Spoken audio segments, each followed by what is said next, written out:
Здравствуйте, мои дорогие! Сегодня я вам покажу рецепт, который я вам уже обещала очень давно. Сегодня у нас будет рецепт десерта типа птичье молоко, но без яиц. Очень легкий и очень вкусный у нас сегодня будет рецепт. Получится он у всех. Вы его сможете подавать, порезав на маленькие конфетки, а можете сделать большие пирожные. Кому как нравится. Начнем готовить, мои дорогие. Сегодня начинаем приготовление с подготовки формы. Форма 20 на 30 сантиметров. У меня ее нужно будет смазать хорошенько любым растительным маслом без запаха. На дно я стелю пергаментную бумагу, кусочек пергаментной бумаги и тоже смазываю.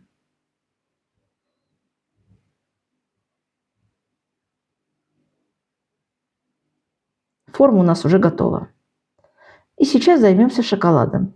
Для того, чтобы растопить шоколад, я беру небольшую кастрюльку, наливаю туда воду, сверху кладу небольшую посуду, где я буду растапливать шоколад. Шоколад я сегодня буду растапливать на водяной бане, как вы уже поняли. Добавляю 3 столовые ложки растительного масла. Самое главное, чтобы посуда, где находится шоколад, донышко посуды, не соприкасалась с водой. Можете прекрасно растопить шоколад и в микроволновке. Шоколад я растопила. И сейчас половину от шоколада нужно будет вылить в форму и аккуратненько распределить по донышку. Приблизительно половину, конечно. Я буду распределять сегодня кисточкой. Так получается намного удобнее. И намного легче следить за толщиной шоколада. Размазываем кисточкой шоколад по всей форме. И нам нужно будет опять-таки шоколад остудить. Для этого я его положу, всю форму с шоколадом я положу в холодильник. Буквально на 20-30 минут. Здесь у меня 100 мл холодной воды.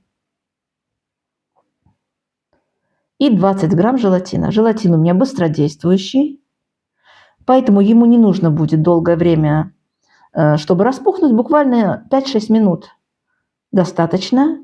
Если у вас шоколад не быстродействующий, то делайте, как у вас написано в инструкции на упаковке. Я имею в виду, оставляйте распухать на такое количество времени, как у вас написано в инструкции. Сейчас я буду делать молочный сироп. Для этого 200 грамм сахарного песка отправляю в небольшую кастрюльку и наливаю 200 мл молока. Хорошенько перемешаем, чтобы сахар у нас не осел на дно и не прилип к кастрюльке. Перемешиваем. И нам нужно будет довести до кипения, чтобы сахар полностью растворился.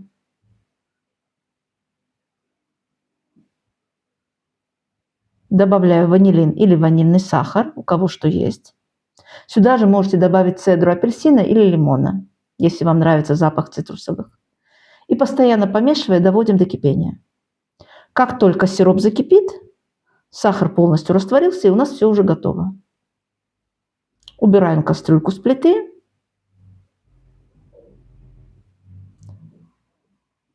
Желатин у меня уже хорошенько распух, и я должна буду соединить желатин с молочным сиропом.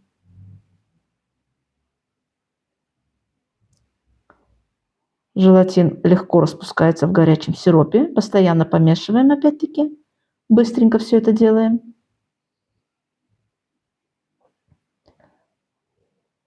Желатин у меня уже полностью растворился в молочном сиропе. Этот десерт готовится очень быстро и совсем-совсем несложный. Сейчас нам нужно будет взбить сливки. 500 мл сливок у меня здесь. Сливки берите 30% жирности и выше. И сливки должны быть очень холодными, чтобы они хорошо взбились и быстро взбились. Начинаем взбивать на небольшой скорости и постепенно переходим на высокую скорость миксера.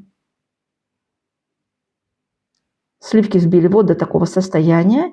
И сейчас нужно будет быстренько объединить теплый сироп. Сироп у нас не должен остыть, чтобы желатин не застыл.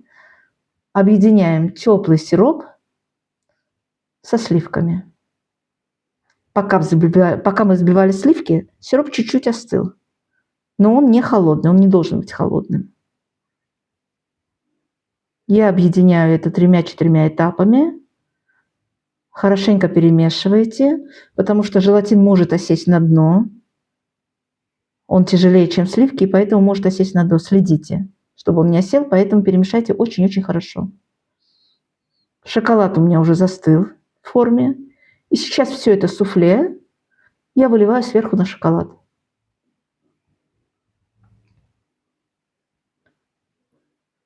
Закрою пленочкой пищевой и отправлю в холодильник. Можете это сделать вечером и отправить на всю ночь. Можете сделать даже днем. Это приблизительно где-то 2-3 часа у нас займет, чтобы желатин хорошо схватился, чтобы суфле, вернее, хорошо схватилось. Суфле у меня схватилось через 2 часа. И сейчас оставшийся шоколад я растопила точно таким же образом, как и первый раз на водяной бане, и отправляю сверху на суфле. Нам нужно будет его распределить равномерно. Из-за того, что суфле очень холодное, шоколад горячий, шоколад сразу схватывается. Поэтому работайте быстро. Сейчас я уже буду это распределять ложкой. Шоколад схватывается быстро и работаем очень-очень быстро. Отправляю опять в холодильник буквально на 10-15 минут. Вытаскиваю из холодильника, шоколад у меня уже застыл. Прохожу ножичком вот так по краям формы. И переворачиваю или на доску, или на любую ровную поверхность. Снимаю бумагу аккуратненько.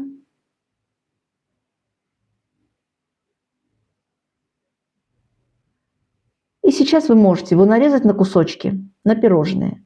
Можете из него сделать конфетки. Можете оставить как есть и подавать как торт. Это уже на ваше усмотрение. Я его сегодня режу на большие пирожные. Получается замечательный десерт, очень легкий и очень вкусный. И это для всех тех, кто не любит яйца, кому просто нельзя яйца, и кто хочет что-то вкусненькое и легкое. Попробуйте его сделать, мне кажется, понравится всем. Абсолютно несложно. Вот такая красота получилась.